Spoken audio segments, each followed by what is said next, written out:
o'clock, we'll get this meeting started.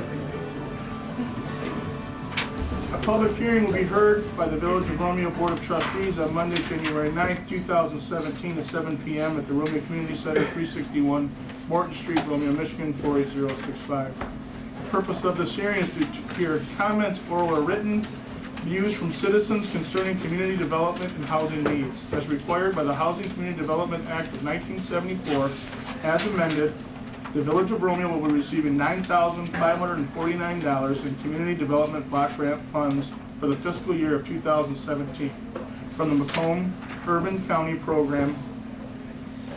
Federal guidelines require that the maximum priority be given to activities which primarily benefit low to moderate income families or which aid in the prevention or elimination of slums or blight. A variety of projects are eligible for the community development funds. Citizens residing in blight areas or lower income persons are encouraged to participate. Is there anybody that has anything written that would like to present to me at this time? Would anybody like to speak on behalf of this hearing? Mr. President, since we're talking about block grant dollars, I know I'm not out there, but I can speak on it. I had contacted the executive director of the MIT, and I also talked with HUD as far as eligibility for the block grant dollars. Since some of the conversation that came up was our seniors won't have the dollars to pay for the antenna for the Roku, whatever it's called, MIT thing. We looked into it to see if block grant dollars could cover some of those expenses, and yes, it can, as long as it's for low mod income to senior citizens. So my conversation with the MIT is they're going to apply for those dollars through the Village of Romeo, Bruce Township, Washington Township, and Ray. They will be applying block grant dollars to offset those costs. Okay. But that's not going to affect this year, though, at this point. 'cause It it's already should. Tuesday, right? As soon as we allocate these funds, it should be able to, I'm not 100% sure right now at this point, my lead could probably clarify it, but as soon as those funds are allocated and identified to the 501c3, the not-for-profit, those funds have to be used within that time period. They went from a 3-year program to back to the 1-year program. Every year we'd annually do a block grant for numerous amount of years. They switched to 3, and then it was too much to handle, too much money out there, that type of scenario. So what is brought to us tonight is only the service community, service-driven. What did I say? Service-driven organizations. Thank you. They'll be telling us more about it in new business. Yeah, and then, but because normally we have such a low amount of block grant dollars that normally Parks and Rec or those type of programs normally request. I was surprised to see that we still have $7,049 left after I had to give as much as we could out to the service vendors. Well, They according cap us. to HUD, it's an eligible activity. Oh, that's good. Yes. Cool. So that's who I checked with, and they said yes. All right. Good. Anything else? All right, we got the The lady, young lady. Oh. I just wanted to pass this out. I'm from Care House. I'm a counselor there. Do you guys want me to go over there? It's up whatever, it's up. Okay. I'm standing here. So I'm a counselor at Care House. We provide services to child victims of sexual and physical abuse. We're located in Mount Clemens. How we work is we work through law enforcement and CPS, which is Children's Protective Services, as well as the prosecutor's office. We provide services such as we conduct the forensic interview in our facility, and the purpose for that is the child doesn't have to go to multiple people to disclose of their abuse, so they're only having to tell their story once. So they come to Care House. The forensic interviewer at Care House conducts the interview. Law enforcement, CPS, and the prosecutor's office, they are able to observe the interview. They'll be in a different part of the building observing. So again, this reduces the trauma for the child. We also post-interview, we also provide services such as following up with the family, offering therapy. We have support groups, whether they need resources in the community or if it's something that Care House can provide, that's also why we're there. So we work with the non-offending family members of the child as well. In 2016, we provided services to 510 new child victims of abuse and their families, 4 of which resided in Romeo. In 2016 marked our 20th anniversary of providing services in Macomb County. Since 1986, when our doors opened, we have provided over 5,800 forensic interviews to children. Of those 1,500, 58 of those children resided in Romeo. So we respectfully request your consideration for funding this year in the amount of $1,200, which will provide services for 2 child victims and their families that reside in Romeo. Is there any questions that I can answer? Okay, thank you for your time. Thank you. Thank you.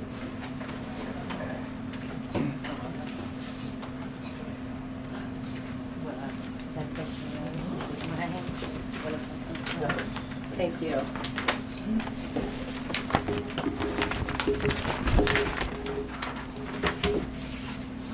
Okay, my name is Ruth. Good evening. Ruth DiCarlo, and I'm a resident advocate at Turning Point Shelter.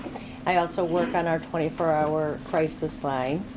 And I'm here as a representative for our program tonight to request $2,000 in community block grant money from Romeo to assist in the provision of shelter services for abused and homeless adults and children from Romeo.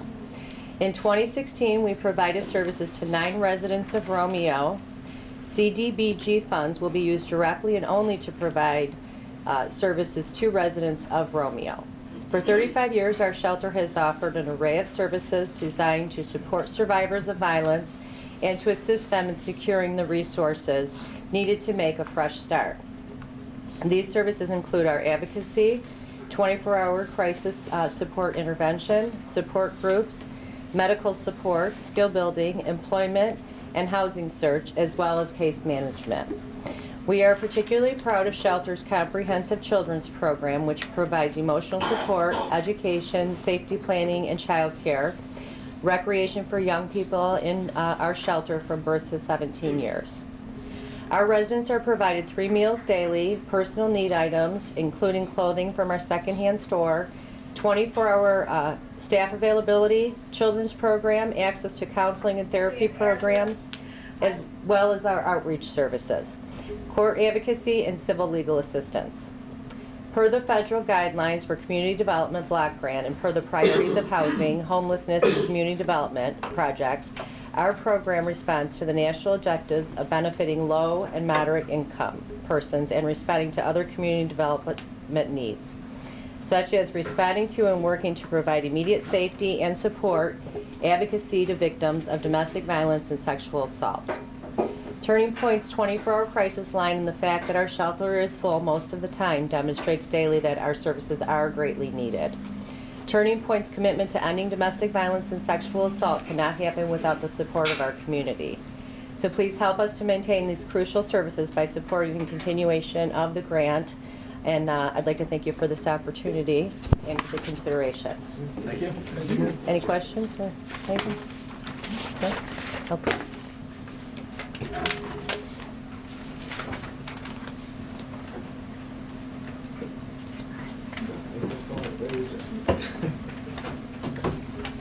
Hi, my name is Laura Sutherland with Helping Hands Gifts. I live in Shelby Township, and 2 years ago I started a charity called Helping Hands Gifts, and what we provide is a low-cost shopping event for struggling families in and around Macomb County. What makes us unique is that we get third-party agency referrals. We had families from Turning Point, we had families from veterans, vets returning home from the VA center, formerly homeless families, and we had several families from the community of Romeo, specifically a number of families that came from Hevel Elementary from the counseling staff. We contacted all the schools and counselors in those areas and asked them to find families who would not otherwise have received either free assistance or be adopted through the holidays. What happens is at the event, the gifts are full value, brand new gifts donated to the generosity of others and through sponsorships and grants. Meyer gave us money, a gift card and things to purchase things, but families get to come and purchase the gifts for $1 to $5 and they get to purchase 2 gifts per child, and we're unique in the fact that we allow people to go up to age 18. Most charities cut off children receiving gifts at 12 or 13. And then once they've purchased the gifts, they were able to get free stocking stuffers donated generously through Dollar Tree, and then they were able to get their gifts wrapped for free. What we were trying to do is reach those, what we call the working poor, our neighbors and friends and family who are struggling. It could be a temporary situation, it could be permanent long-term, it could be something, they might have a disabled child, they might have gone through divorce, they might be leaving an abuser, they might just have had a catastrophic event in their life, a lot of health issues. We are not trying to be the long-term solution. We don't anticipate seeing the same families after year. We anticipate constantly helping. When we started, our hope was to help. In 2014, we partnered with Stony Creek Community Church at 26 Mile and Jewel, which a lot of the families came from there. They had it more of an open, but we did last year was all third-party agency. We hope to help around 300 people. We directly served 337 kids and 125 families, but through the generosity of the community, we were able to help almost 3,000 kids. And our intention is we'll probably estimate needing to help 5,000 this year. That included stocking stuffers, gift wrap, donations.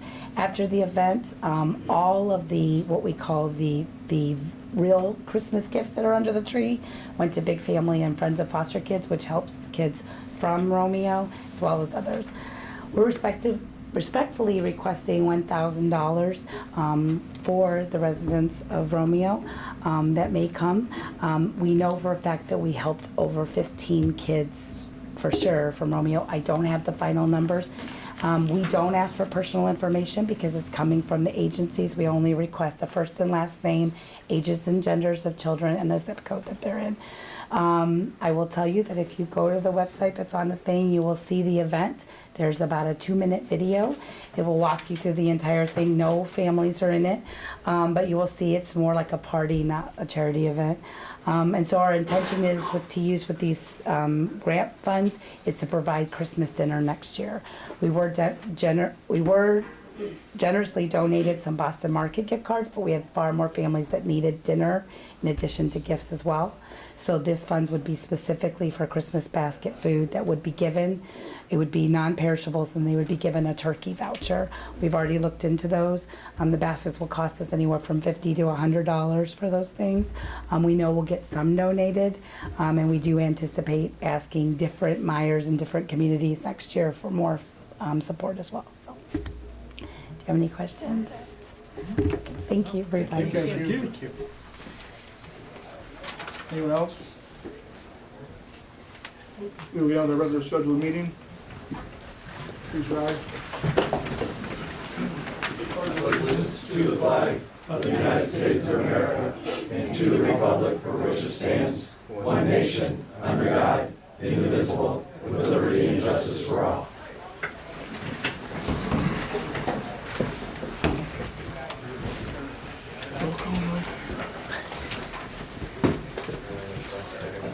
Romeo? Here. Edwards? Here.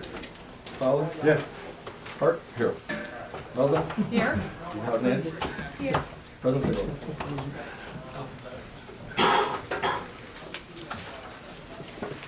Can I get a motion to approve the minutes from the last meeting? I'll make a motion And to the approve date the written. minutes. Second. Go ahead, Kristen. Doesn't matter. All in favor? Aye. Any opposed? Can I get a motion to pay the bills? Make a motion to pay the bills.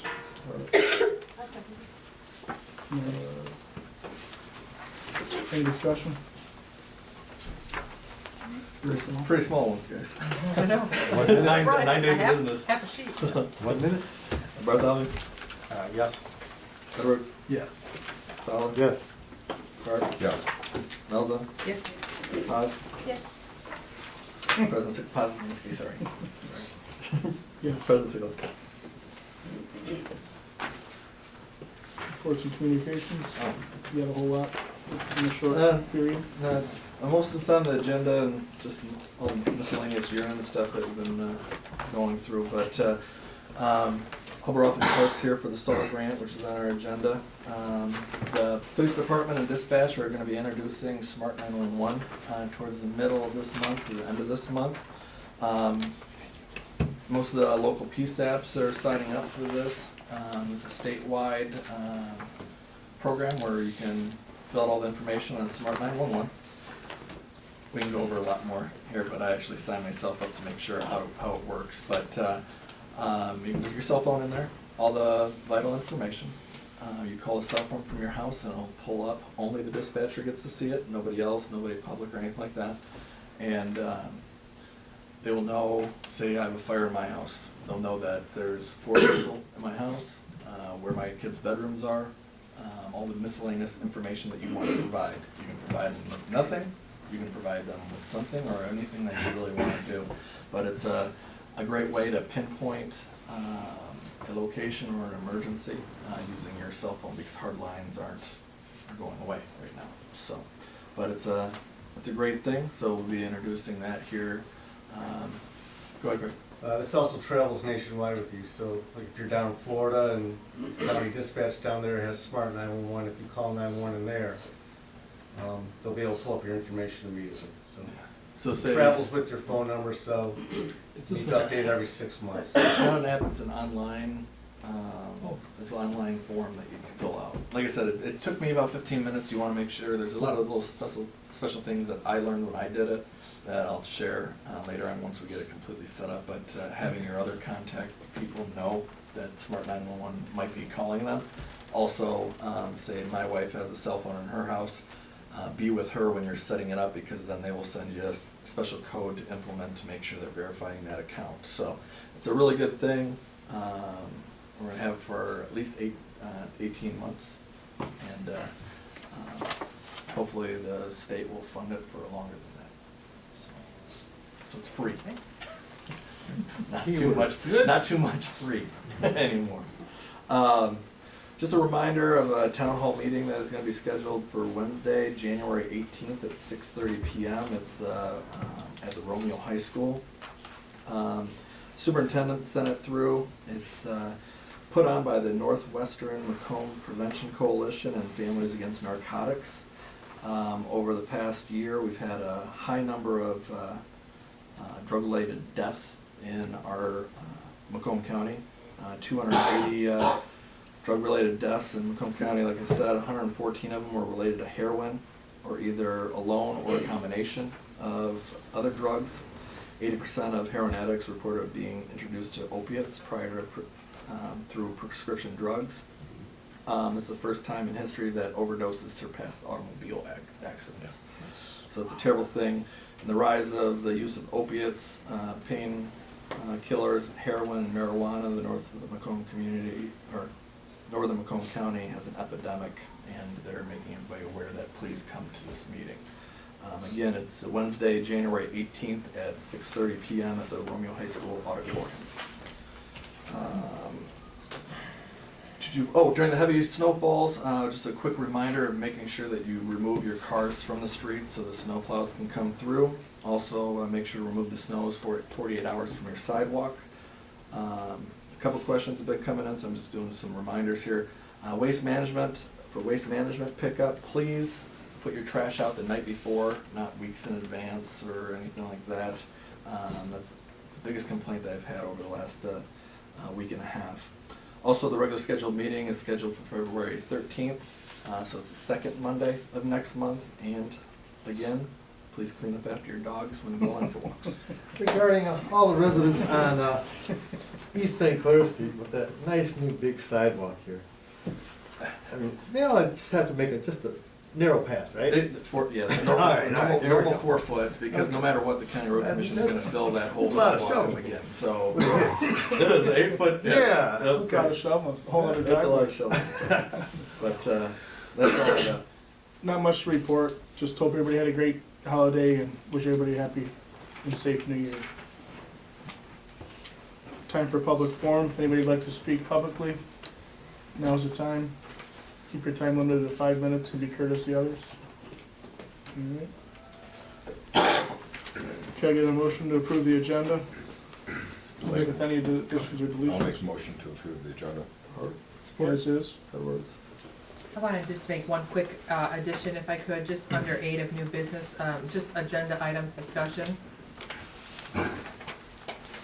Basically, I'm just looking to add a subcommittee as a standing line item, every month, so that we know what subcommittees we have outstanding and who's serving on them. So if we could just briefly discuss that on 8, that'd be fine.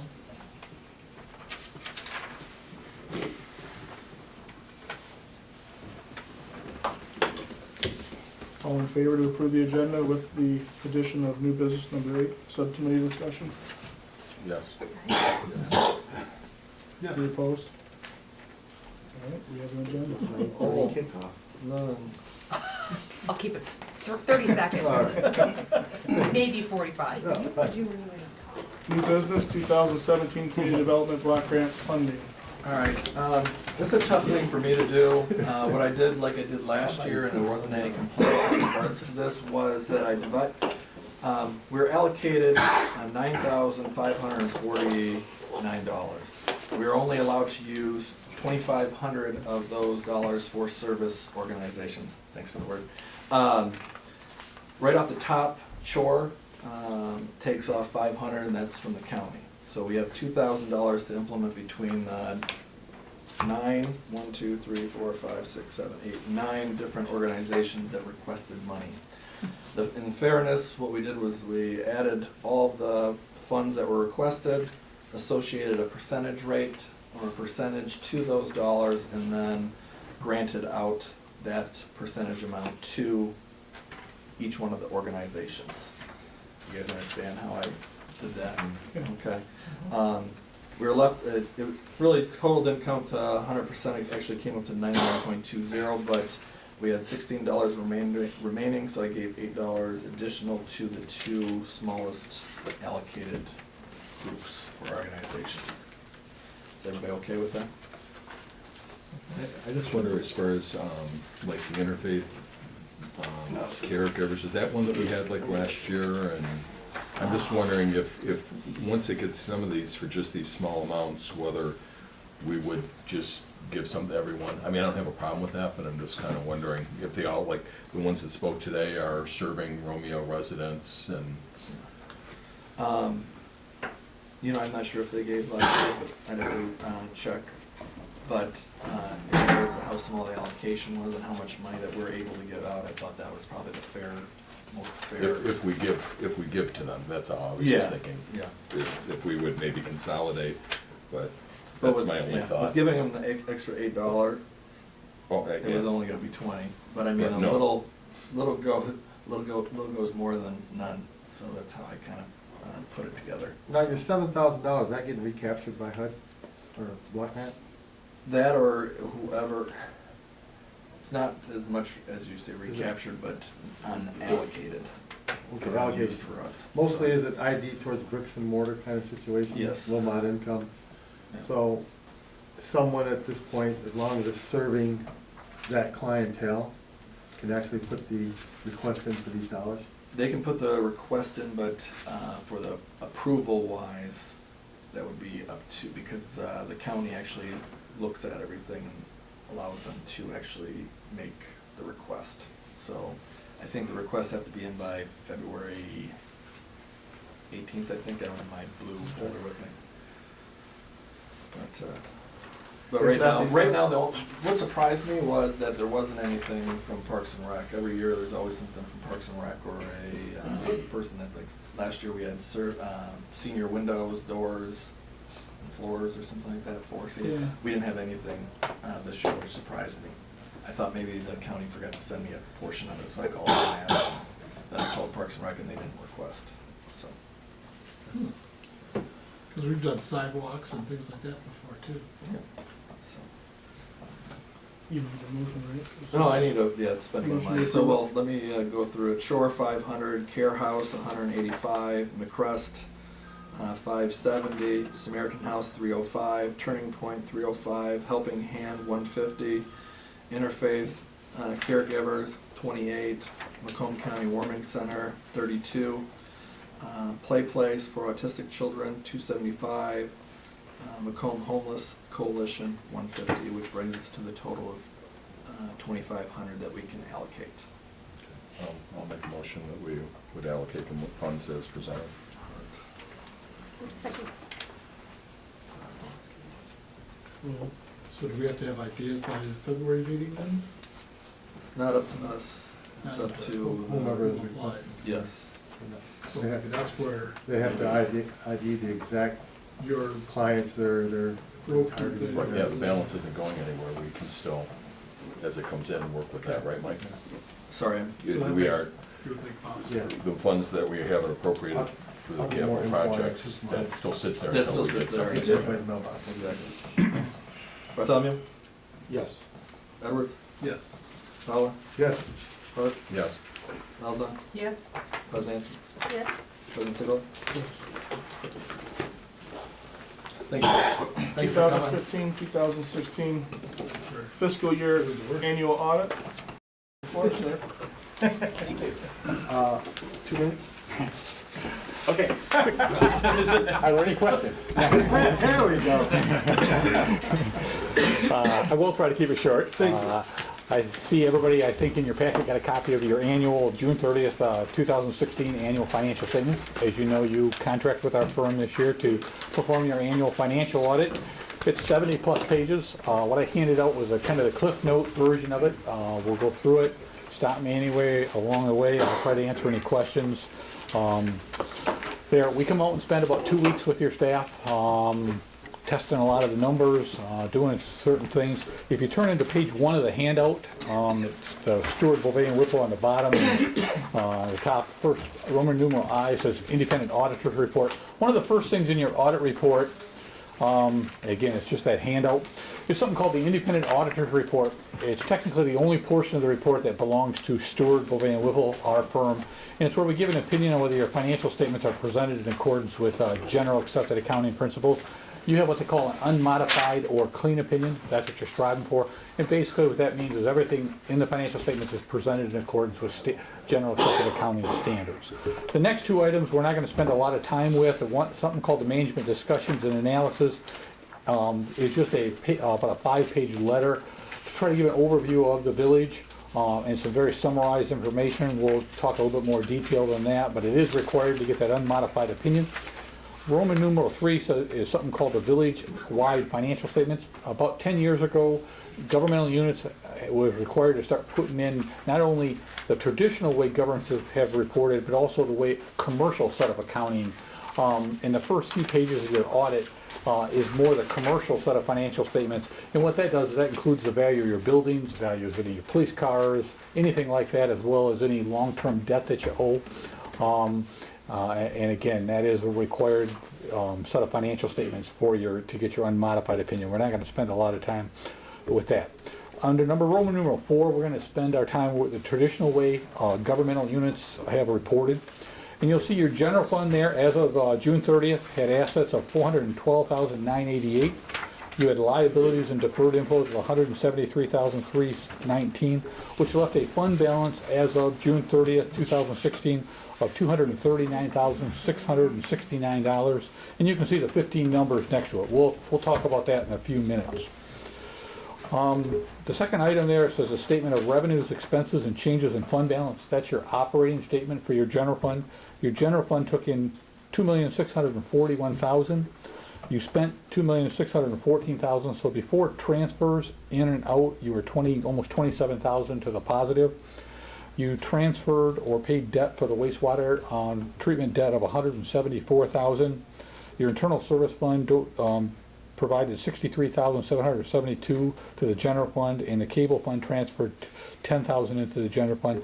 So for the year ended June 30th, 2016, your general fund had expenditures over revenues of $73,253 there. As always, we try to give you a couple graphs. If you can turn over to page 5. first graph is general fund revenues by major category. As you know, about 80% of your dollars come in. Do you need more copies of the handout? He's got it. Oh, No, okay. I'm, okay. Keep going, it's in your packet. About 80 cents on your dollar comes in of your general fund is from tax revenues, 81% in 2016. That compares to about 79%. And you can see it pretty well stays the same from year to year where the dollars come from. About 80 to 81% of every dollar in the general fund is from tax revenue. Page 6 just breaks your expenditures down by the major type of expenditure. More than half of your general fund budget goes towards what they call public safety, police, fire, so forth. And then probably the next larger piece is called the general government. That includes a lot of different things, a clerk, treasurer, a lot of different categories. These categories are determined by the Michigan Department of Treasury. They specify what department goes into what category. But you can see it stays. Public safety the year before was 53%, it was 52% this year there, so it stays again pretty consistent. Page 7 just gives you a bar graph of your fund balance. The top is just what they call the unassigned fund balance, and we'll talk more about that. And then the bottom graph is your total fund balance, and you can see that it dropped a little bit from 2016, as I indicated. You had expenditures of $73,000 more than you took in for the year. If you go back to page 2 of the handout, number 3 at the top, just breaks your fund balance. Again, your total fund balance in your general fund at the end of June was $239,669. That's your carry forward into the current year. There's basically 3 classifications. There's a non-spendable. That's money that primarily you've advanced to other funds, about $48,000, and then some inventory of $13,000 that are assets of the general fund, but you can't spend them again in the short term. Your restricted dollars for $4,581 is just drug forfeitures, and that left your unassigned fund balance of $174,277. Total fund balance represents about 6% of your total annual expenditures of your general fund there. You can see that was about 6.4 the year before. In addition to your general fund, you have a lot of other governmental funds that are used to record activity. You can see the major local street, municipal street, your cemetery, inspection, and cable fund.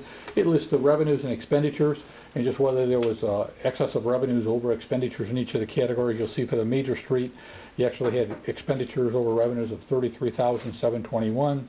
Local street expenditures over revenues of $6,443. Your municipal street expenditures over revenues of $92,443. Cemetery expenses over revenues of $89,443. Your inspection fund had revenues over expenditures of $32,000, and your cable fund had expenditures over revenues of $8,906.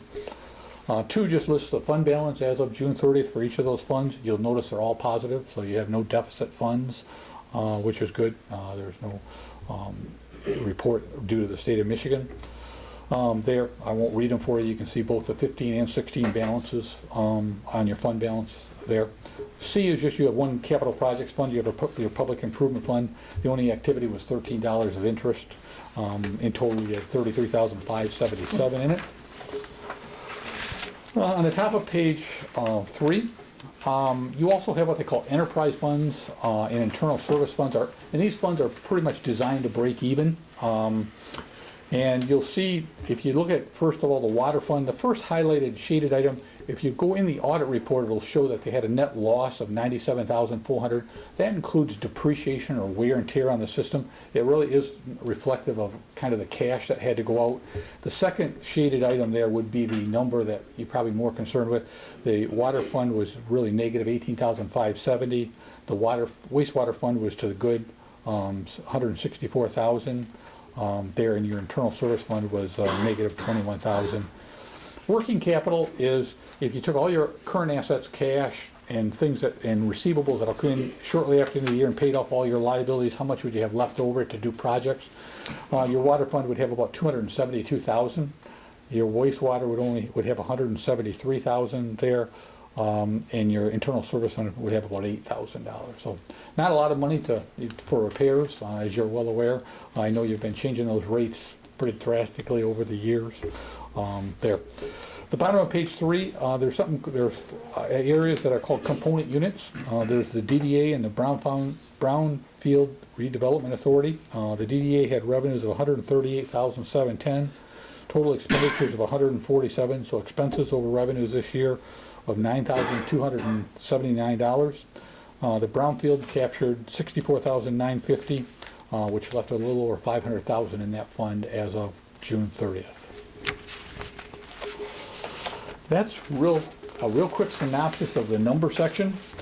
Can I just ask you a question? Yes, sir. Bottom of page 2, Yes.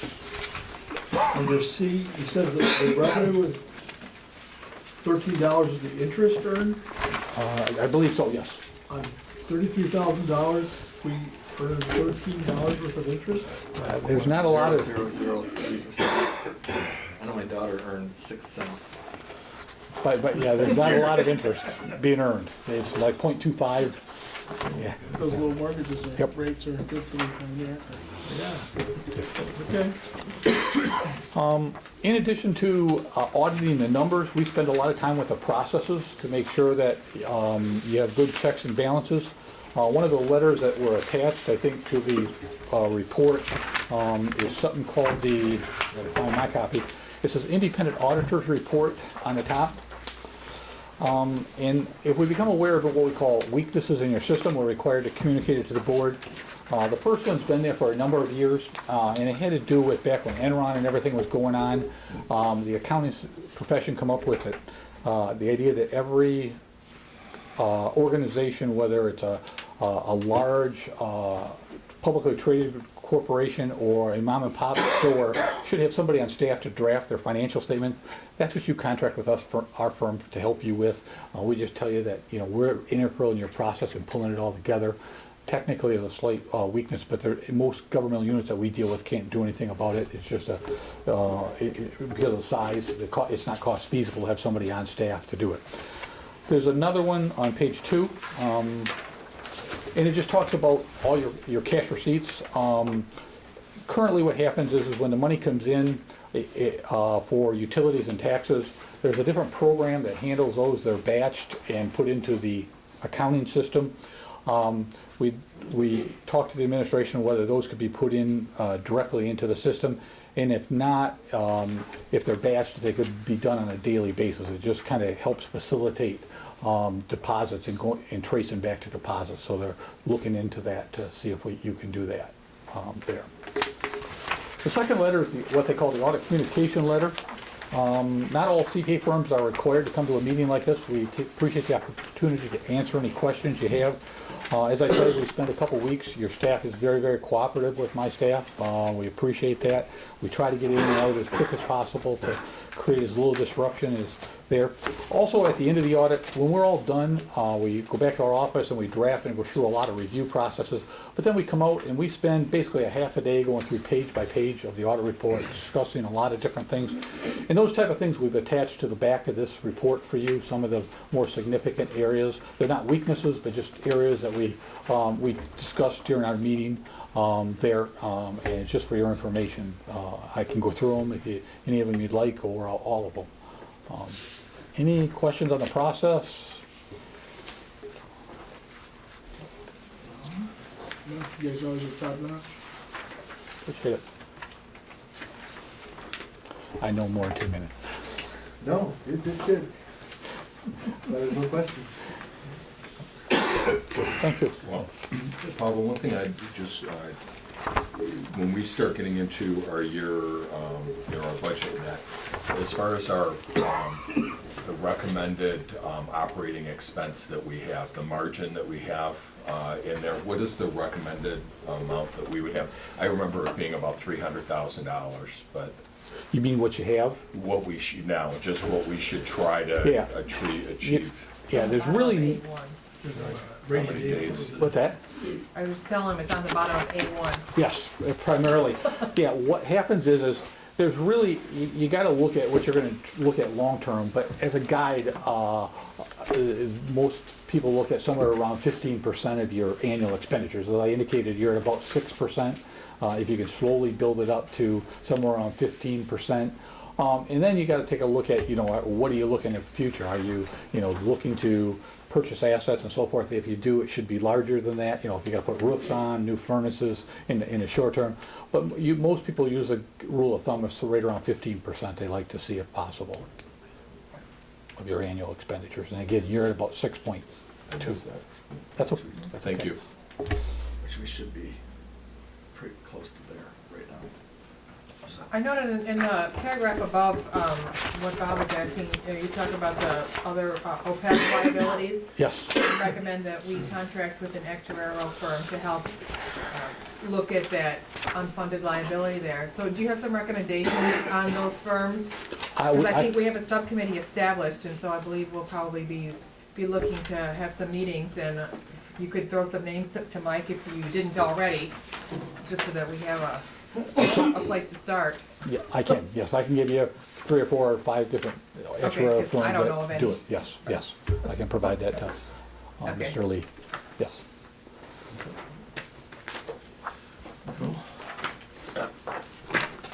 Thank you. Anything else? Thank you. It's a pleasure to work for you again. Thank you. Thank you, sir.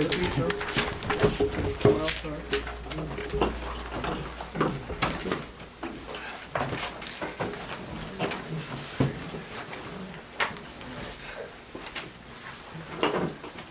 Saw grant? Okay. Good evening. Good evening. Hey, how are you? For those of you who don't know me, I'm Keith McCormick with Hubble Roth & Clark, and I'm here to give you a little bit of an update on the SAW grant. And if you hadn't heard the phrase before, SAW stands for Stormwater Asset Management and Wastewater Grant. And the village has been accepted to receive a $1 million grant to conduct an asset management of your storm system and your sanitary sewer system. Asset management just means you do an inventory of the system, do condition assessment, what kind of condition is it in, and project what kind of needs you're going to have, financial, labor, staff-wise, resources, to maintain that system in the future. Now, to an engineer, this is a lot of fun working on these. And if you don't have a storm sewer? If you don't have a storm sewer, we can look at what your needs are. Matter of fact, that was part of what we wanted to do, was to look at certain areas that are not served by, enclosed drains. And if there's a problem, we can sort of look at that capacity analysis. So, the asset Pay for projects. Yeah. So you Well, should. I like my water always running over into the draining ditch and backing up into the driveway all the time. I get everybody's water from this side, out of that side. Right. So we're kind of looking at from a 10,000 foot level, and we'll try and get into as much of the individual areas as we can. For the most part, this is kind of an overview of the village's system. So you should have received a couple of things, kind of a 2-page write-up, which is a summary, and then PowerPoint slides, and these are really for reference. And now I'll go through it very quickly. We did want to make one comment that why would you want to do something like this? Why would you want to spend any money at all on a program like this? And I would just point to what's going on in Fraser right now with their with the big sinkhole there. And the poor people there, it just is an example of what happens when you don't take care of your system. Now, Romeo doesn't have any 15-foot diameter sewers that are 50 foot deep. But I will remind you, in 2004, we had a sinkhole begin to develop at Clinton and St. Clair. And I wondered if you would remember that, Matt. So we actually put together a set of repair drawings for this, and a sinkhole that developed in the middle of 32 Mile Road. Now, no homes were threatened, it wasn't a big deal, but it could have been a big problem if the DPW hadn't identified it and taken some remedial actions. That's what we're trying to do, is trying to identify those areas to head off problems so we don't have disasters like that. So it's not exciting, but it's still nonetheless necessary. So if you pull out the PowerPoint slides, I'll go through it real quickly. I'm not going to spend hopefully a lot of time on this, but I'm certainly willing to answer any questions you might have. So on the first, page 2, just a summary, in 2013, you applied for the grant, and you were notified in November that the grant was approved. You now have 3 years to conduct this SAW program. The objectives on page 3 is to meet the requirements of your NPDES permit. Al's going to get a new permit that says you have to do this asset management. That's part of the reasons why we're doing it. But getting this grant will satisfy that permit. And again, it's for storm and for sanitary. Page 4, just kind of a pretty picture there showing when we do an asset inventory, what we're going to do is look at your existing records. We're going to use what's called a GIS, Geographic Information System. And we developed that for the village actually a number of years ago, where you put all of your information of where your manholes and where your pipes are, catch basins, onto a digital computer map. And it's not just a map, you can actually attach information to it. We do a lot of cleaning and televising, so you'll see video camera pictures of sewers that were done during the course of the asset management plan.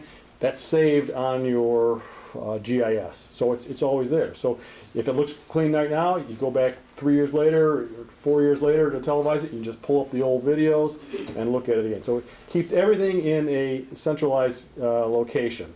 So you're creating an inventory list. You're scanning old drawings. You've got a number of drawings upstairs at the village hall. Mike and Al and Tim were showing you that you've got a number of old drawings. Well, they're just sitting up there. If you had a fire, those records are gone. And we're going to have some of them in our office, but if we scan those, put them into the GIS, you're going to have access to them. So you can just click on an area and say, well, what were those plans for that 2004 sinkhole repair? So it's a lot of our communities have found that to be very helpful. That's one of the items we're going to try and do, and this is going to be kind of a recurring theme. What can we do with this SAW that is not just, checking off a checkbox that the state is looking for, but actually provides you a benefit? So that's one of the things we're going to do. So again, page 4, page 5 are just examples of the digital drawings. Page 6 is something similar. This is how the GIS kind of looks. You can see a little dialog box on the left-hand side. If you click on a manhole, something like this will come up. It will hyperlink to additional information. Page 7, you can see kind of typical shots from a sewer televising camera, seeing the kinds of issues you might find. And we found lots. We haven't found the alligators a minute ago. We did find a possum one time in a sewer, but roots, cracked pipe, collapsed pipe, those are the kinds of things we're looking for. We'll compile all those and then do an analysis on the next page, the assessment of asset criticality and risk. We're going to find probably a lot of defects. Some defects are more important than others. So this is a way of prioritizing, finding out the ones that are, a defect on the 18-inch sewer running across 32 miles to the plant. That's more important than a sewer that's serving a cul-de-sac and only a couple of homes. So we set up a formula where we take the consequence of failure times the probability of failure to come up with a rating system for all your pipes and your manholes and assets. And then, again, prioritizing, future planning, O&M costs, trying to come up with the lowest life cycle. Page 10 here's a breakdown of the grant cost. You have $600,000 for your wastewater asset management plan. So again, this is divided into 2 segments. Wastewater side, which includes the plant as well as the sanitary sewers, and then your stormwater asset. Now, for the wastewater side, the village was determined to be disadvantaged. So there's no match. You're getting that $600,000, with no cost to the village. The stormwater side, you were not considered to be disadvantaged, so there is a 10% match on that, so roughly $51,000.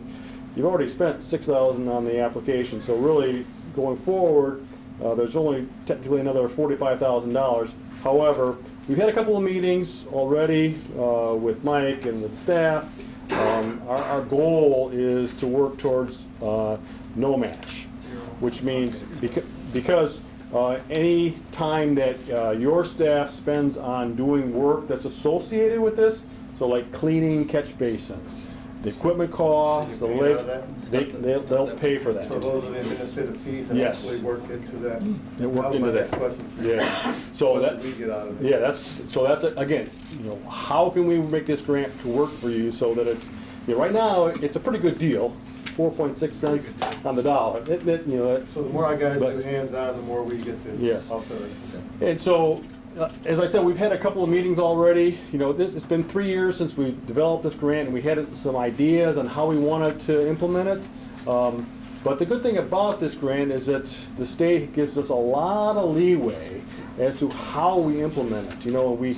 We set up a certain amount of cleaning and televising. Well, maybe we don't want to do that much, or maybe we want to do more. So again, we're brainstorming at this point, trying to come up with what the best plan is to be.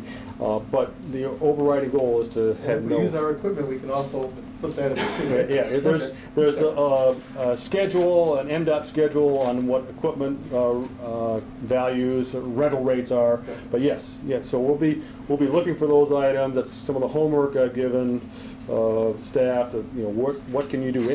When we do GIS training, part of what we're going to do is, as I mentioned, have this GIS for you. So Mike, Al, and Tim, at their respective locations, they'll be able to call up the GIS and look at this. Well, it's a computer. It's a computer like any other computer. So, we know that you need to replace some of your existing computers. Well, we're going to use this grant to get some of that. Not all of it, but at least some of that work. But training, to use that GIS equipment, we'll probably send some of your staff to do training. While they're in that training, their labor costs can go towards the match. So our charge, the homework that I've been given, is to come up with different ways for the village to be able to do work on this and not have a match. So that's kind of overall the cost breakdown. So benefits of the village, again, that's what our overriding goal is, to come up with the ways that we can do this asset management plan that benefits the village, creating the inventory, scanning plans, things like that. Goal of no out-of-pocket expenditures, scanning your utilities, new computers, new maintenance software. I know that Al has expressed an interest on having a more automated maintenance program. One of the ideas we're kicking around is possibly doing a scan of all of your roads, which will pick up anything that's visible, so sewers, manholes, and catch basins. It's actually not only expensive, they mount these cameras on top of a truck, and they just drive around the whole city in a day. And these cameras take millions of shots per second, so that you can see every crack in the road, you can see every sign, you can see every hydrant. So we're limited to doing just the storm and the sanitary, but eventually you want to do the same thing for your water. Well, this digital image of all of your roads will have the start for your water asset management plan. And this will also help us offset costs for our road, Right. our asset management for our roads too. So But every deficiency or failure, we still are on the hook to repair under a We have a certain, Yes. time, and we a have a certain amount time of to time. do it. Well, yeah, part of what we'll do is we'll again look at that consequence of failure, probability of failure, and then project, well, what are your needs going to be for the next 5 years, 10 years, and 20 years? And there was a little bit of uneasiness when this grant program was first started, because that's what the state is most concerned about in reviewing it, and they were concerned that they were come down real hard on you and say, if you have a deficiency in your revenue structure, you're going to have to raise rates. Well, it hasn't turned out to be that bad. They still want you to be aware of, if you're not, if your system, one of the things we're going to do is we're going to say your system has a value, a replacement value of $20 million. All right, we're going to just say, if you were to replace every manhole, every sewer, it's $20 million. And we look at what you're annually spending is $50,000. You divide 20 million into 50,000. Well, you would replace your system every 2,000 years. Well, it's just not a realistic program, and it's not going to be that bad. But I just use that as an example of the kinds of ways we're going to look at, how you are maintaining your system and come up with some recommendations. So, anyway, that's it in a nutshell. I don't mean to go through it so quickly, but certainly, this. The best thing about us putting, You kept it simple. Yeah. best thing about us putting this together is that with the assistance of the DPW and wastewater treatment plant personnel, is the very minimal amount that's gonna be coming out of our 10% match. Already tried to. Right, so we can Pinpoint. use that money for repairs if needed. And we can No. pay our own staff. We can't use any of this money for. No, I mean, if we had to come up with 50,000, instead of giving it to them, Subcontract, we yeah. can No, use it. Yeah. Sure. No, well, Yeah, Yes, if you had to budget $50,000 for the match, but instead you're using the cost you're already spending, then yes, you could use that money for whatever you want. but like for For Tim, repairs. we're gonna do the sewer clean out like we always do.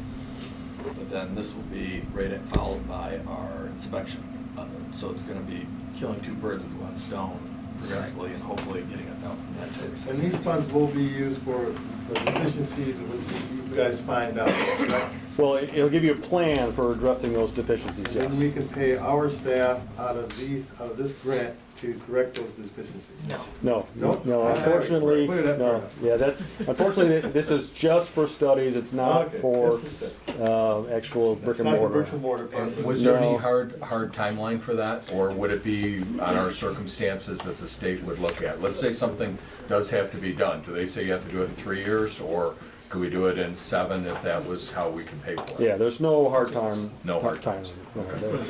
No, I will say, if you know that you've got a deficiency and you don't do anything about it, and then you have a sanitary sewer overflow, they're gonna say, well, okay, why weren't you addressing these? So, The point is, the state doesn't want to give us the money to figure all this stuff out and then just not Right. do anything with it. They Yes, want that's- the end result of that's us For the plan together. doing it, right? yeah, But it does include computers and new updated software. software, yes, right? Right, so we're, Killing that yes, bird. well, again, Yeah. how can we use this money to actually have something that you can tangibly use in the end?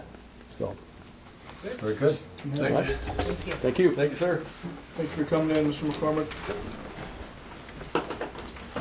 Special events permits, know me to love. Should I get a I'll make a motion to approve the use of the parking lot. I'll support. Know them below? Any discussion? Any concerns? All in favor? Aye. Aye. Any opposed?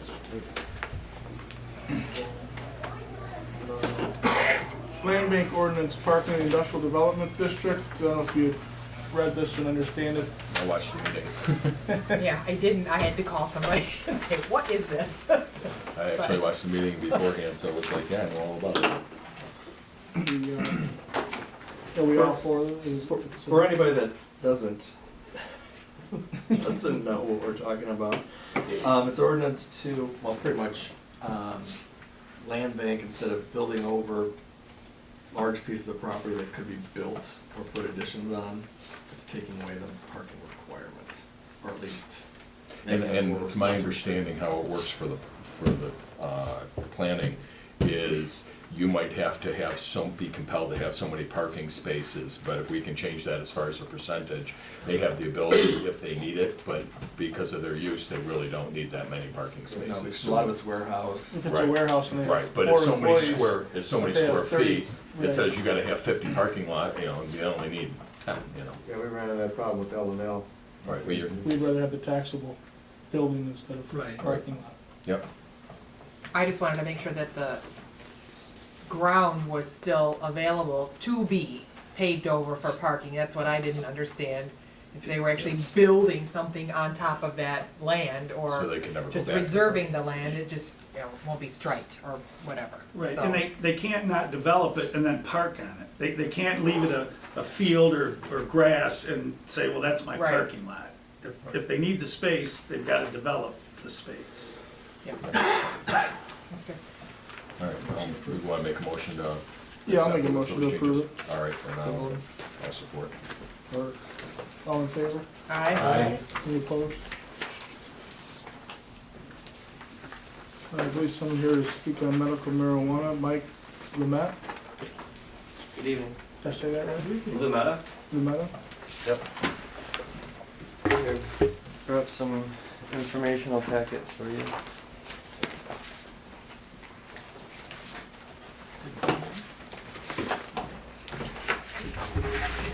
So my name is Mike Lemetta. I live here in Romeo, right on 377 North Main. And I'm here today from the Michigan Cannabis Development Association. And we are a 501c6 not-profit lobbying organization that works in Lansing. And we were formed in 2014 to address Michigan's medical marijuana law. We thought there was a lot of gray area, and I think everyone can agree on that. And our organization is comprised of professionals from a vast array of disciplines. We have attorneys, doctors, realtors, and other cannabis business professionals as members. So we spent basically the 2 years working with the legislature, doing many drafts back and forth to create the Michigan Medical Marijuana Facilities Licensing Act. And what this act does is it creates a tiered structure and a strong regulatory framework for Michigan's medical marijuana industry. I'll kind of breeze through the history of the law. It's adopted in 2008. Right now we have a caregiver system where patients can grow their own or they can have a caregiver grow it for them. This was problematic for a lot of people that didn't have a relationship with someone to grow it or they couldn't grow their own. It also did not address extracted forms, which are important for children and the elderly who don't wish to smoke cannabis. So over the past 8 years, there's been an abundance of case law that's attempted to redefine some things within the act, but it didn't really create a situation that was better for patients. So that's where we came in to draft the Facilities Licensing Act. Basically, to give an overview of that, it has a 5-tiered structure. The first tier is cultivation. These will be secure cultivation facilities that are a new license, and they can house 500, 1,000, or 1,500 plants. And these must be housed in industrial or agricultural zoning. The second tier is provisioning centers. This is going to be a retail business that patients can go to get their medicine. The third part is the manufacturing tier or production tier, and this is companies that can perform extractions to make the oils, and they can also infuse those oils into other edible forms or gaseous forms that patients can use. One of the most important things about this is it requires testing facilities of the cannabis, where everything that's put out of a manufacturing plant has to be tested for purity. It can't have molds, heavy metals, pesticides, and it also has to test the THC level of the product so patients have a good idea of what they're taking, and the doctor can then more effectively recommend their treatment. It also adds secure transportation. Right now you have a situation where caregivers will just drive around with the cannabis in their trunk. They'll meet with a patient at their home or sometimes just in a parking lot. But with secure transportation, what it does is you have to have a designated company that transports all the cannabis from the production facility to the dispensary. So these licensed businesses will provide revenue for the communities that house them, and they will, and this is only for cities, townships, and villages who decide to opt in, and they will be allowed to charge up to $5,000 for a licensing fee per facility. So in this packet you have, the first part is, it's a report by Dr. Gary Wolfram, and it covers the economics of the new system. And it's based on data that he collected over the past few years, and it gives a good projection of what this will mean for your community. And then the last part is an analysis and summary of the bills. So if you have any questions, you can read through that. And it explains the different tiers, some of their functionality, and other information. So I know Mike says you guys get a lot of calls. He said like 20 calls a week. So hopefully this packet will give you some concrete information that you can use, you know, as you're making your decisions whether or not it's something that you'd like to engage in for your community. Can I get another copy of this? Sure. You can have this one.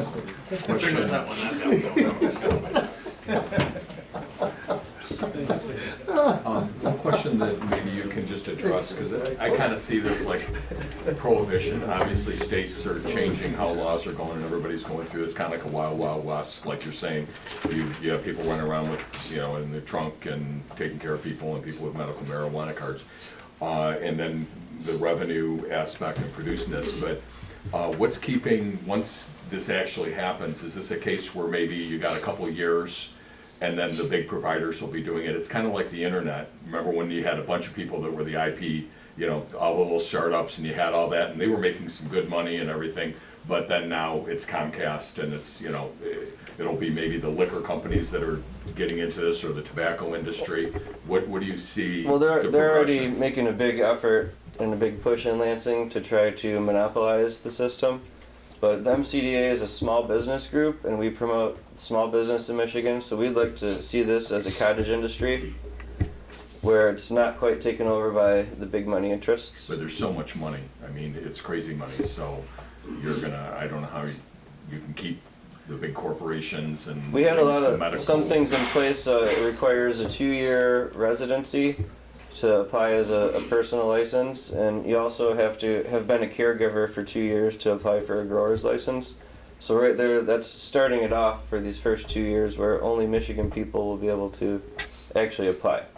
They can still be funded by an out-of-state company, but at least it, you know, gives us Michiganders a chance. Be how it's going to progress. Eventually, but we work to make it easier for people in Michigan to get their feet on the ground and get started.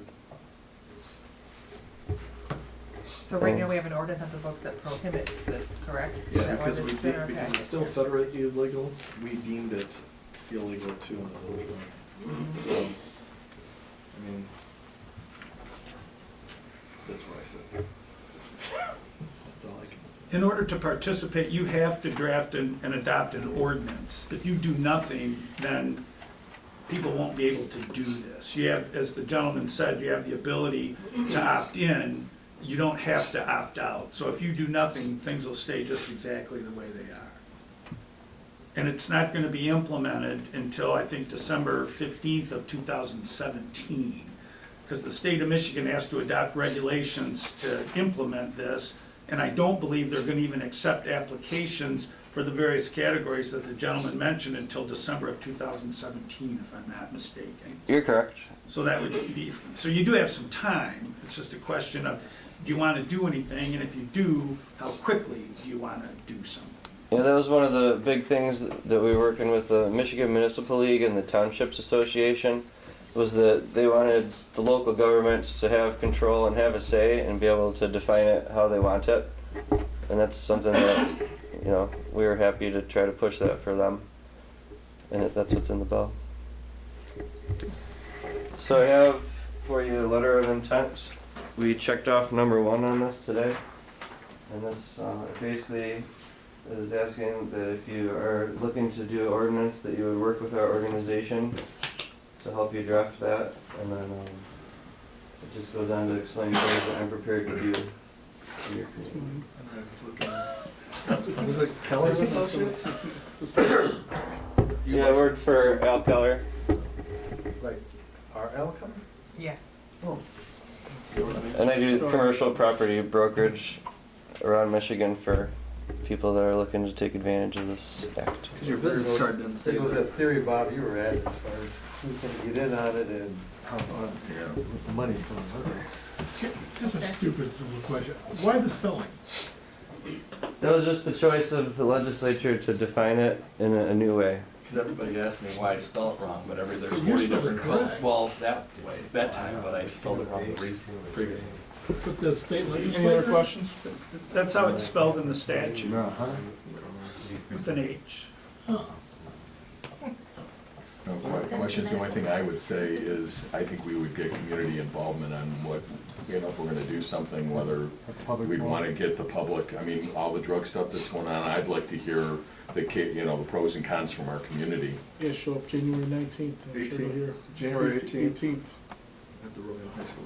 I'm sure you'll hear a lot of pros and cons. Oh, is that, well, they're talking about not just this, this is one of the topics. That's drugs completely. Will you be there at the, Marijuana's, If you guys would like me to be there, I'd be happy to go. I mean, probably To good for you speak as on far this as and- you selling your program, because obviously we're not gonna be Not in on the behalf of the community. village, he's not gonna be in. No, I said selling his program. You could- Not on behalf I of the don't village. think that's I didn't probably say the it. best place So to they're, go. they're really the I'm same happy to thing, go but into the two Lions different Den. things.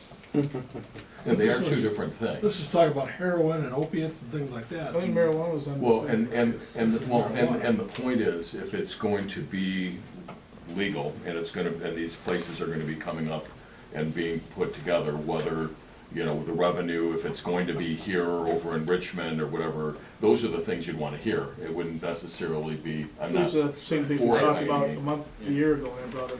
Right. When we Is brought there it any up. proposed dates on when it might be on another ballot for the state to vote on? That's- Whether or not it's gonna be 2 years legalized? from now?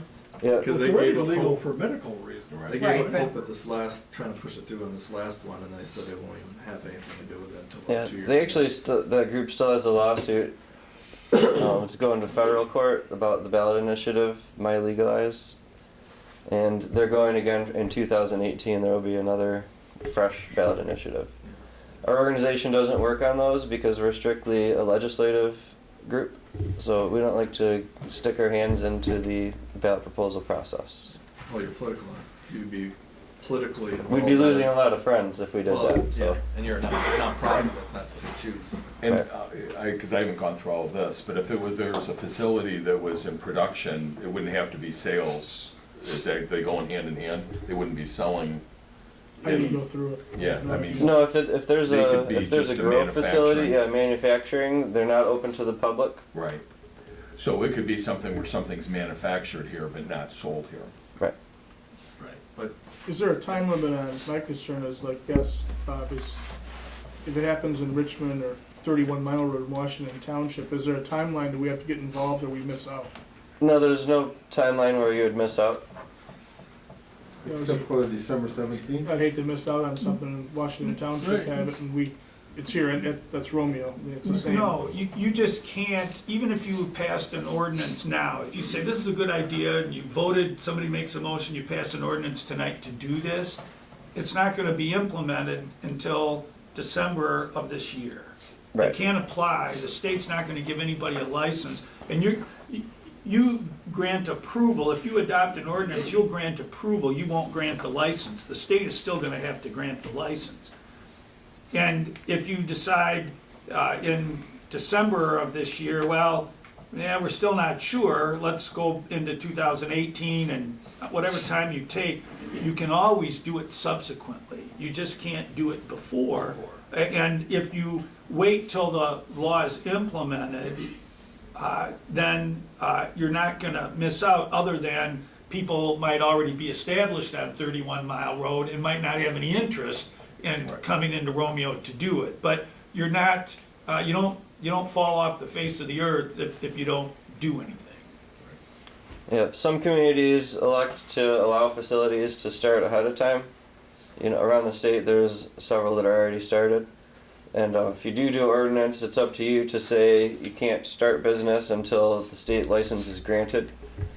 And it does take time to build these facilities, so it's, if you wanted to look at it, it's something that people would need till December 2017 to actually be ready. 15 operations, millions of dollars. no, Yes. not for us. But I No, would that's say, public if you were health. interested That's what in it costs to build it. pursuing this, I would like to get the input from whoever, you know, what other groups and coalitions and things, and have some kind of you know, forum that we Yeah, could bring the public discuss forward, it. and see Yeah. what they choose. Because the thing that's happening over at the high school is totally different. Yeah, that's another step. It's very, you know, that's a It's real. heroin and. It's about educating our community about what this stuff does to kids. Oh, I So know. That's where I'm not so- for it at all. I mean, as far as marijuana, I think, you know, I'm not you know, and not appropriate, you know. I can just touch on a couple things.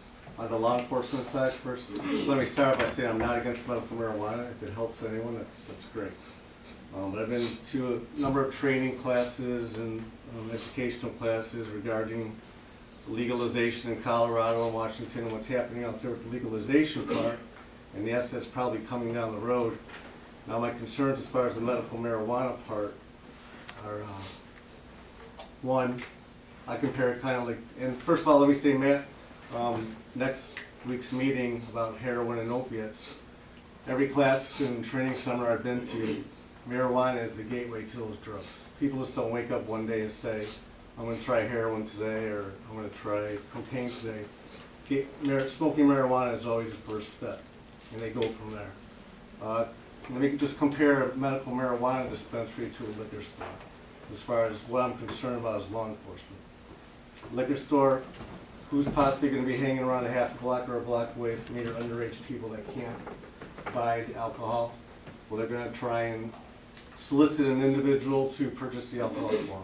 And that's my concern with the dispensary, because yes, someone might be able to get a license through the state, but that doesn't make them completely 100% legitimate. And I'm not saying the gentleman here isn't legitimate, just like in every profession there is in the world, there's people that are going to abuse the system. So what my concern about is if we ever bring a dispensary into Romeo, same situation. You got the people that want to purchase some marijuana, you're going to have people going into the dispensary, purchasing it, meeting them a couple blocks away and then selling it to them, rather than selling it legally or transporting it legally to where it actually should be going to. That's all I have to say. Because, I mean, people have medical marijuana cards that, you know, I mean, it's for medical, you know, is not there. But if this was strictly just manufacturing in our industrial district and there's no dispensary or sale that's here, then that would be maybe a question. If they're gonna be doing it, it's gonna be all regulated. That'd be the only portion that might be of interest. And you can do that. It's not an all or nothing thing. The categories the gentleman mentioned, the village could choose to allow and license or you know, not the licensing, but to approve a manufacturer and not allow for the dispensaries and not allow for these other things. So you're not required to take all 4 or 5 categories. Yeah, I'm by no means a champion, but I would look at it, you know. And probably your planning commission would be good to refer it to the planning commission too, as far as where you'd want to locate whatever you might consider doing. Okay. Anything else? Yeah, if I could just respond to his comments. I don't have any of the studies on me today, but I do have information that shows when a strong regulated framework is put in place, it actually reduces teen drug use. And then to answer to the gateway question, I also operate M2 certifications in Utica, and we have a physician on staff that approves people's medical records that they qualify for the program. And our experience is that opiates are actually the gateway drug for heroin. And a lot of our clients maybe had injury, then they got on opiates, and then they're addicted to those, and then that's the slippery slope. And they actually have come to cannabis to reverse that, where they can kick that addiction to opiates. All right, thanks, And that's all I have. Thanks, guys. Thank you. Thank you. I'd like the board to approve my appointments for the HPC of Carolyn Seidel, 137 Turner Street, and Brandy Churko, 126 Hollister Street. Okay, I would make that motion. Support? Edwards? All in favor? Aye. Any opposed?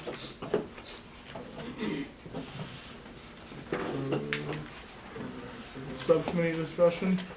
Yeah, I just thought it was a good idea to have as a standing line item in subcommittees to allow for any reports or updates, or even just a reminder that we still have active subcommittees out. You know, we have our OPEB, our pension subcommittee, and the sewer subcommittee. I'm not sure if there's any other subcommittees still out there that have. Me and Matt are fire. Yeah, so And Ted. if we could just add that as a line item, just moving forward, even with who's on it, and then we can choose to say there's nothing to report, or at least offer a report, but we'll all know that I think it's a good idea. Still out Keeps there. it there. Don't forget that. I don't wanna put her in her face. I don't think we need a motion for any. No, we're just kidding. Old business, the MIT contract. We were presented a contract from MIT TV. Old business, hold on. Let me find it. And, a couple concerns, which I'm not gonna sign if there's any concerns and you guys approve it. But, I mean, me and Mark discussed a couple of these. I don't believe that they have anything to do with ownership here that you guys negotiated. Also, well. As far as the rights for everything that's been Yeah. taped? No rights. There's probably a substantial, Mark's got some pink outlines, but on top of it, Mark shouldn't be signing it. I don't know why they put the village attorney on there. And then, but I had quite a bit of concerns with it, but Mark, if you wanted to touch on it. I can. I had a number of concerns. I think this is certainly all doable. You've approved the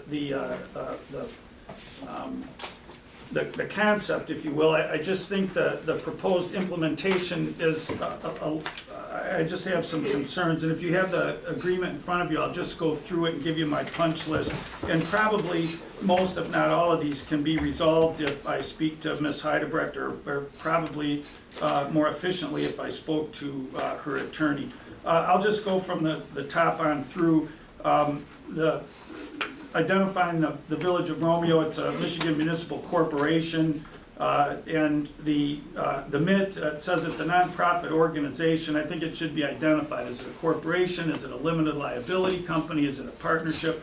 Whatever it is, it should be identified just so there's clarity there. Like a 501c3?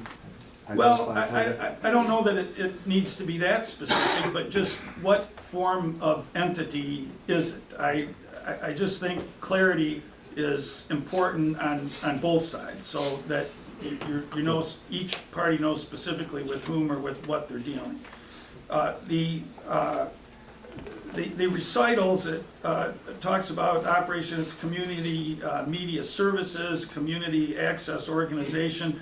My understanding of what you wanted to do was to pay somebody, the request for proposals was to pay somebody to record what happens in the village. Your council meetings, the planning commission meetings, the things that are mentioned in attachment A, I believe, or 1 maybe. And so the narrative to me is a little murky, and I just, in contracts, I try to avoid murky because that's fodder for lawyers, and that's how lawyers make their money, when people argue over what an agreement says or what an agreement means. And by way of an example, toward the bottom of page 1, the next to the last whereas clause, this agreement is intended to form a cooperative relationship.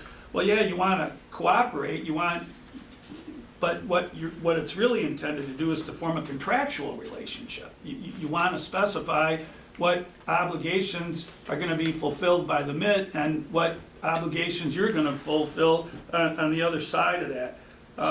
And in no particular order of importance, it was already mentioned, Michael said that it doesn't address the ownership of the content, both going forward and those items that have already been recorded. And it also, and not that it has to, but it doesn't mention whether the facility that you already have, that the village already has, is going to be used or utilized. If it is, that's fine. If not, that's fine too. My concern being that you get a month or 2 months or 3 months into this, and somebody shows up over there and says, oh, well, we're recording here, we're doing this, we're doing that. If that's what you intended, that's fine, that's what you should do.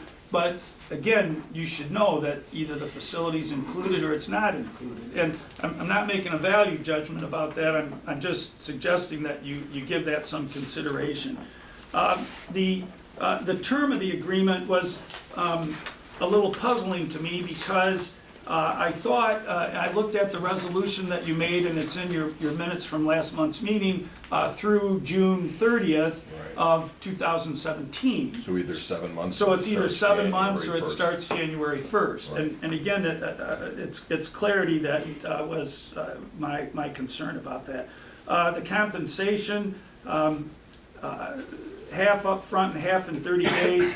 To me, this is the kind of thing where you pay as you go. If you know what the amount is, you would do it every month. I'm not sure about, but again, that's a judgment call on your part, but I would think this would be much like your utility bill, you pay it every month, but that's up to you. In paragraph number 5, subparagraph C, there's a reference to a CMC. I'm assuming that stands for Community Media Center, I don't know, but you're not creating one of those or not asking that one of those be created. And so that seems to me, again, to interject some fuzziness into this. The termination or renewal, if there's a breach, you're looking at either a 6-month or 7-month contract. 60 days to cure a breach seems long to me. Probably 30 days would be more appropriate. Paragraph number 7, the mutual indemnification and hold harmless. I do not recommend that the village hold the MIT harmless. The village may, if there's a problem, the village may have governmental immunity with respect to whatever it does or it doesn't do. I would not recommend that you waive or give up any immunity to which you may be entitled. So I do not recommend that you would hold, or the village would hold, the MIT harmless. I think the MIT should hold the village harmless because you don't know what it's going to do, and so I think that's appropriate, but I would not recommend that the village would hold the MIT harmless. Paragraph 8, subparagraph C, I don't think, at least my recommendation would be that there shouldn't be any subcontracting. You're contracting the village with the MIT, and the MIT should be the entity that provides the service that you're expecting to receive and for which the village is going to pay.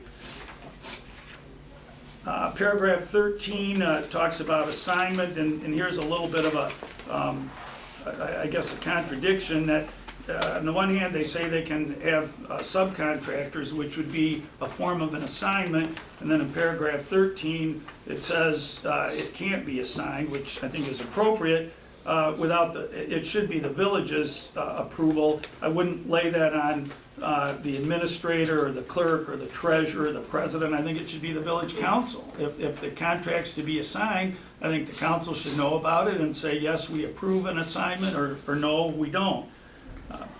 Paragraph 18, interpretation. The purpose of this is to say that neither party is considered the drafter, because if there's a dispute and there's a question over the language or the intention of a provision, the drafter is held responsible for the ambiguity. And so I don't recommend that you agree that neither party's deemed to be the drafter. The MIT or its attorney drafted this, and the MIT should be responsible for what's in it. You can approve it, but I don't think you should be treated the same as the drafter as the MIT.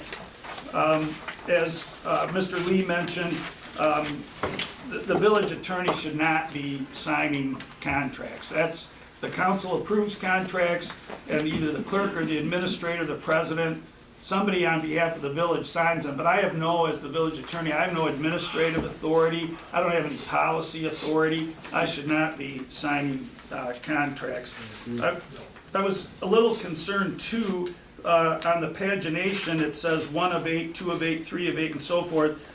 My page 7 of 8 is blank. I don't know what yours is. And then I had no page 8. And so that's a little disconcerting to me as well. You want me to touch really quick on Exhibit A, if you don't mind? We should not be approving anything to do with anything with the library or the school district. They're their own entity. And here they note that the filming of those, and we should not be putting our mitts into there. But it isn't, I don't, I'm just making an assumption, is that part of it just kind of like dovetailing with what Bruce is doing? Is Bruce I don't care what having? Bruce is doing. No, I know, I'm I just know. I'm just asking, saying it's- is Bruce having, you know, I think that's part of what Bruce, I think the MIT is doing the library and possibly at Bruce's request. But Bruce is not the library and the Romeo Community School District. That's where I'm getting the point. So I think we should Just wipe that out. We were filming only the boards. So it's not, We have no concern with the. Yeah, no, and I library. just saw that as being an extra that was in there. It didn't matter as far as, well, I just don't want them to feel as if we are forcing them to be there. It's an open meeting, anybody can go videotape 4/7, Fox, whatever they want to do, Right. but I'll it's not. contact specifically for our service.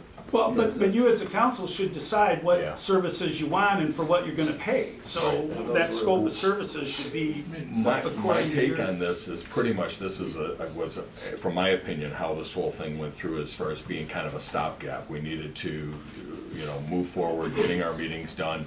We wanted to own what was already done. We wanted to own what, you know, we get back from WBRW. But I don't know, Mr. Clark, we asked about the, you know, the drop, getting that Right, information. and I'll have that for you, and I'm glad you asked me about that, because there's an issue related to that. I've got most of my research completed, and I'll have an opinion for you. It'll either be in your packet for February's meeting, or I'll try to get it to you before. Certainly you'll have it in your packet at the latest, but probably within the next week or two, you'll have that, so you can look at that even in advance of receiving your Yeah, packet. and with that information, kind of formulate how we want to move forward. We have time that's going to take us through this fiscal year, and July, we want to know what we're doing long-term. So this is just a short-term, I think they just kind of took their contract and kind of put it together. I We agree really with you, just Mark. need the meetings, we need this done, and I we'll agree. be formulating When a their new. attorney make contact, I think there was something quick. Yeah, most of the items that I've mentioned, I don't think are what I would call deal breakers, because they're substantive, they're not cosmetic, they're substantive, but they're not something that I don't think either party has considered already. I don't think there are any surprises. No, But we we wanna never own it. agreed to let them use our facilities for. Well, no, but that's why I raised the point, and I'm Just not the saying point, that you should let them use them or you shouldn't. What I'm saying is, you don't wanna be, you don't wanna sign an agreement and have somebody from the MIT go over to the facility and say to the Assume. Parks and Rec people, hey, you gotta get out, cause Come here. we're doing some things. Christine, When- that's one of those committees. and so, yeah, I'm not recommending to do that or not do that, but just so that there's no misunderstanding as to what the status of the Okay. facility is. So this should be pulled down and be pretty simple. It seems to me And it I would should say be. start January 1st, go through the end of June, and we own what they've done up to that point. Now I have a It's- question for you, I'm sorry to cut you off. No. Once this is recorded, is it our responsibility or the MIT's responsibility to actually take it down to WBRW and have them service it? Or put it on? It doesn't, the agreement doesn't say, it doesn't say who would make the effort, if any, to have it aired on WBRW. So is that something we need to address in here also, or? Well, if you want the MIT to do that, yes. Yeah, because right It was now- part of the bid process that they provide a source on televised. So after we sign this contract, I would believe that it would be up to their responsibility to be able to get it on. So it's their responsibility then, once this contract is signed, to go down to WBRW where we own 1/3 of the drop, and Bruce Township owns 1/3 of the drop in Washington. So we can actually have our recording serviced on WBRW. Is that? We don't know, and I don't know the That- Bruce's meetings being put I over mean, there. I don't know Well, if anything's this happened. is where we are with this thing, so Right. if it's, we mentioned it last time. This is how we have to Cable- discuss, I see this being figured out in the next few months. So it can be figured out real quick here. Yeah. Because this contract's evidently gonna be here by next meeting. Well, when I finish my research and provide you with my opinion about the drop, then you'll be able to consider that as part of this, as Mr. Hart's. Okay. Another concern that we did have is that I think Bruce Township took it on their own part to hire Mr. Clark as their attorney without consulting Mr. Clark with an attorney. What happened is,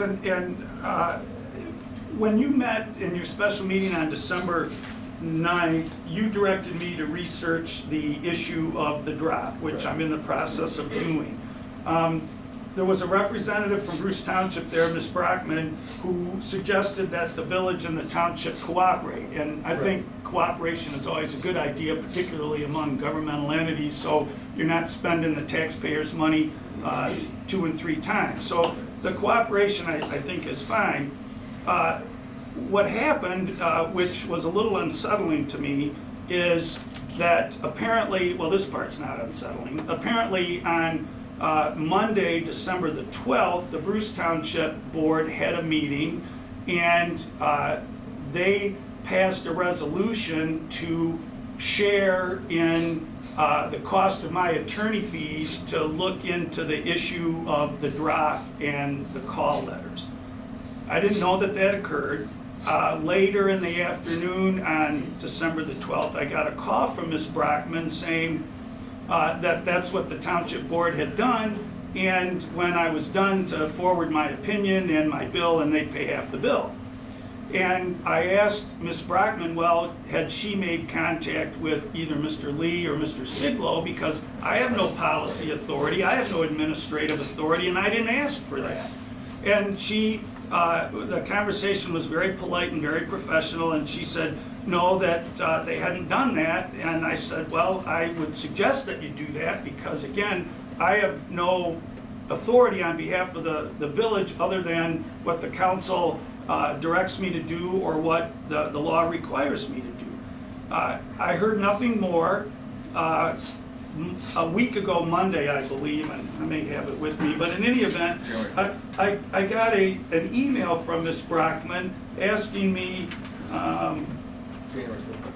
January 4th, so that would have been last Wednesday, asking me if I had a timetable for my research, and could I provide her with it so that she could update their board at their January 18th meeting. Well, I don't represent Bruce Township. I do not want to represent Bruce Township on behalf of the village. I do not think it's a good idea at all that I represent Bruce Township.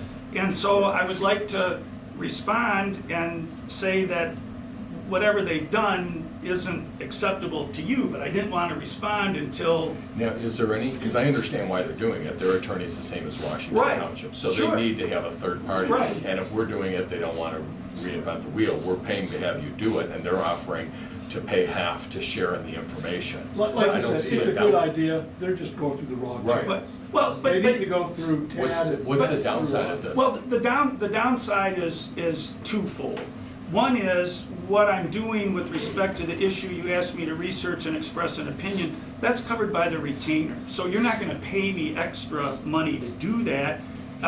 It's not free because you pay me $1,250 a month. Right. So it's not free, but it's going to be hard, not impossible, but just hard to figure out, okay, how do you allocate Well, that with can't the you just town? put your time to that? I can, but the more important issue and the more problematic issue, as you identified, Bob, is that the same attorney represents Bruce and Washington Township. Well, we have a relationship, the village does, with Bruce Township. We have a wastewater treatment plan agreement, we have fire and ALS. It's not a good idea to create a conflict where none exists, because if I'm gonna provide representation to Bruce Township as well as the village, and then 6 weeks from now sit down and try to negotiate or renegotiate the fire and ALS contract, not a good idea. It's just, I don't want to do it at all. We don't want to go into it. Let me just ask a question. Now, how about just for some of the research? Would you not want to provide some research if another attorney was going to be taking the ball from that point if Bruce needed to have If their own you- representation. if you they're said- gonna get into a contract, for instance. If you said to me, as a board, if the council says to me, Mark, you've done this research, you've expressed an opinion, we direct you to share that with the township's attorney, that's fine. But I do not want to be shoehorned into a position of representing the township. It's not good for the village, and it's... So what you recommend, and again, it didn't cost us any more, is that we could choose to share your information You can. with Bruce. You can. Because we are looking at possibly Not the attorney, doing a with partnership. Bruce, with the clerk and the board. I heard you say with the attorney, but just with Bruce, not their attorney, because that's their No, responsibility. right, no, we would just share our information with His Bruce. findings and his opinion then. You can do that. I We would, would just- I would ask you to hold off on whether you decide to do that or not until you see my work product. Because this is gonna be a closed meeting. It will be, All right. or a closed portion of the meeting. Hold off until it's done. But if you choose, that's why you'll notice in any opinion that I provide to you in big bold letters at the top, it says this information is protected by the attorney-client privilege and can only be disclosed pursuant to the specific authorization of this board. So after you receive what I'm gonna provide to you, and if you wanna share it with the public or anybody else, that's your prerogative, but that's not mine, and I'm not gonna, It makes sense that we should see it too. See what we're yes, dealing and with. see it first. Yeah. Yep. Amy asked. Well, For the ability to say yes or no. right, I think being asked is always appropriate. I have a question, Mr. Clark, then. So, like, you highlighted, you went through everything and identified everything that you just didn't feel comfortable with, or shouldn't be there, should be changed.